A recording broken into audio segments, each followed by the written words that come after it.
Kepala Kantor Wilayah Kementerian Agama Provinsi Aceh, Muhammad Daud Pakeh, membuka secara resmi kegiatan Rapat Koordinasi Bidang Pendidikan Madrasah tahun 2017 di Hotel 88 Banda Aceh, Rabu 25 Januari 2017.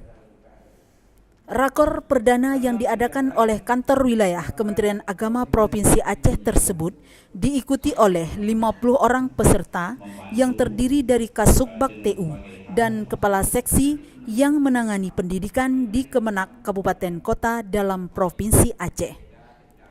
Dalam arahannya, Kakanwil berharap dengan adanya rakor tersebut agar bisa membangun sinergi di lapangan sehingga semua pihak dapat bersatu untuk membangun dan memperkuat lembaga. Oleh karenanya kami memanggil saudara para Kasubag TU bersama dengan para KASI supaya dalam pelaksanaan tugas di daerah, khusus dalam hal ini menyangkut dengan pendidikan, terjadi sinergi di lapangan.